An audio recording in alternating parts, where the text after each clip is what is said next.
प्रिय भैया बहनों, मैं उपस्थित हूँ हिंदी का कलांश लेकर के। जैसा कि आपको पता ही है कि हम पिछले कुछ कलांशों में हिंदी का जो दूसरा भाग है व्याकरण, हम उसके कुछ व्याकरण के जो बिंदु हैं उन पे हम अध्ययन कर रहे हैं। तो आज हम निबंध विद्या जो है, निबंध विद्या पर हम आज अपना पाठ का अध्ययन करेंगे। निबंध लेखन, निबंध कैसे लिखा जाता है। हम सब जानते हैं कि हम सामान्य भाषा में लेख बोलते हैं जिसको, वो परीक्षा में निबंध भी आते हैं कि किसी एक विषय पर आप निबंध लिखिए। तो ये हमारा पहला निबंध है। वैसे आप पिछली कक्षाओं में भी निबंध लिखते आ रहे हो। तो आज हम स्वतंत्रता दिवस के निबंध के बारे में चर्चा करेंगे। स्वतंत्रता दिवस आपको पता ही है, हम विद्यालय में भी मनाते हैं स्वतंत्रता दिवस, गणतंत्र दिवस। तो उसको अपने शब्दों में लिखना होता है। तो आज हम इसको, ये मैंने लिखा हुआ है, आप इसको हम पढ़ना शुरू करेंगे तो आपको समझ में आएगा। तो सबसे पहले तो कोई भी हम निबंध लिखते हैं तो उसके पॉइंट बनाते हैं, यानी कि बिंदु बनाते हैं। तो 4-5 बिंदुओं में बिंदु बना करके उसका हम विवरण लिखते हैं। तो इसके भी ऐसे 4 बिंदु हैं। पहला है प्रस्तावना, दूसरा है मनाने का कारण, तीसरा है कैसे मनाते हैं या कौन कौन से कार्यक्रम होते हैं, विविध कार्यक्रम, और चौथा है उपसंहार। तो आइए इसका अध्ययन करते हैं। प्रस्तावना, प्रस्तावना में क्या है, हमारा देश भारत में अनेक पर्व व त्यौहार मनाए जाते हैं। भारत में 2 राष्ट्रीय पर्व मनाए जाते हैं, उनमें से एक है स्वतंत्रता दिवस, और इसी दिन देश विदेशी दासता से सन 1947 में मुक्त हुआ था। कई देशभक्तों व महापुरुषों के त्याग व बलिदान से हमारा देश स्वतंत्रता प्राप्त कर सका। अतः इस पर्व को आज़ादी दिवस के रूप में पूरे भारत में मनाया जाता है। ठीक है, ये प्रस्तावना होगी कि ये त्यौहार क्या है ना, इसके बारे में जानकारी होगी।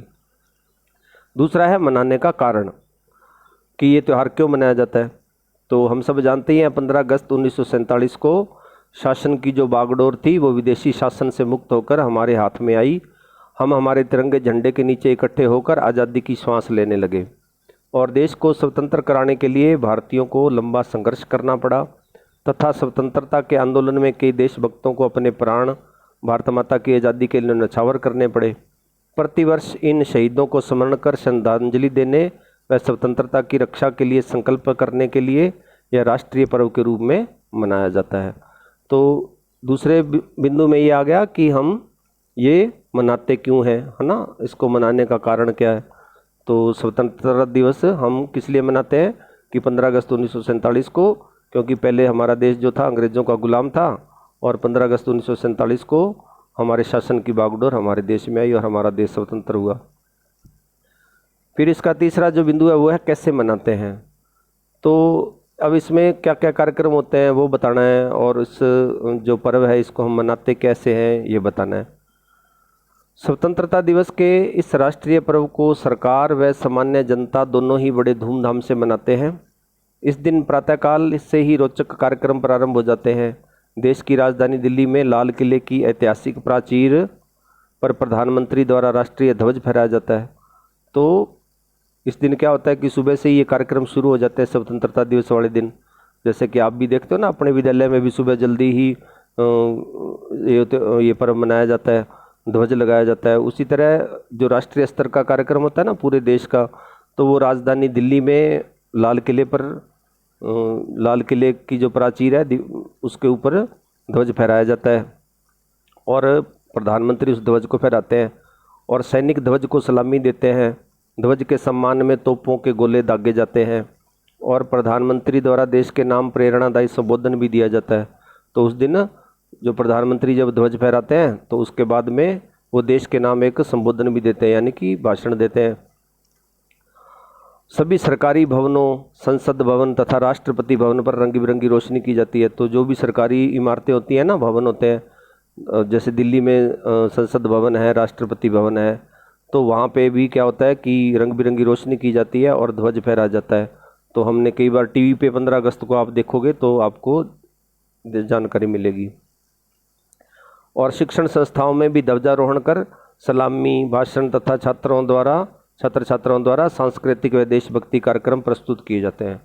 तो इस दिन जितने भी शिक्षण संस्थाएं होती हैं ना, चाहे कॉलेज है, चाहे स्कूल है, तो उनमें भी क्या है कि ध्वजारोहण किया जाता है, सलामी दी जाती है, राष्ट्रगीत गाया जाता है और भाषण होता है, और बच्चों के द्वारा क्या होता है, सांस्कृतिक कार्यक्रम और देशभक्ति गीत प्रस्तुत किए जाते हैं। इस दिन सभी कार्यक्रमों में देशभक्ति की भावना को व्यक्त किया जाता है तथा देश की प्रगति, उत्थान, विकास की प्रतिज्ञा ली जाती है। इस प्रकार पूरा देश इस पर्व को धूमधाम से मनाता है। तो इस प्रकार ये अनेक तरह के कार्यक्रम होते हैं और पूरे देश में इस पर्व को धूमधाम से मनाया जाता है। फिर है उपसंहार, ये अंतिम बिंदु आ गया। प्रतिवर्ष स्वतंत्रता दिवस को आयोजित कर हम राष्ट्रीय एकता और अखंडता का संकल्प लेते हैं। तो हम प्रतिवर्ष स्वतंत्रता दिवस मनाते हैं 15 अगस्त को। तो उस दिन हम क्या करते हैं, राष्ट्र की एकता के लिए और अखंडता के लिए संकल्प करते हैं कि हमारा देश एक बना रहे। और स्वतंत्रता प्राप्ति के कई वर्षों बाद भी हमारा देश अपनी प्राचीन समृद्धि व गौरवशाली स्वर्णिम भारत व विश्व गुरु के स्थान को प्राप्त नहीं कर पाया। हाँ, तो जैसा कि आपको पता ही है कि अपना देश 1947 को हुआ था, आज़ाद हुआ था, और आज 2020 हो गया। तो इतने वर्षों में भी हमारा देश जो पहले विश्व का गुरु था, स्वर्णिम भारत था, सोने की चिड़िया थी, वैसा देश हमारा नहीं बन सका ना। तो इसके लिए हमें क्या करना पड़ेगा, अतः हमें इस पर्व पर अपने देश की हर प्रकार की उन्नति समृद्धि में भागीदार बनने का संकल्प लेना चाहिए। वह सभी भारतीयों को अपने कर्तव्यों का निर्वहन करते हुए देश का गौरव बढ़ाने में अपना सक्रिय योगदान देना चाहिए। तो भारत माता की जय। तो ये स्वतंत्रता दिवस का निबंध था। इसको भी हम जो व्याकरण की कॉपी है उसमें ही हम पूरा लिखेंगे। तो ये आज का गृह कार्य था। सभी भैया बहन व्याकरण की कॉपी में इसको पूरा करें। ठीक है। जय हिंद, जय भारत।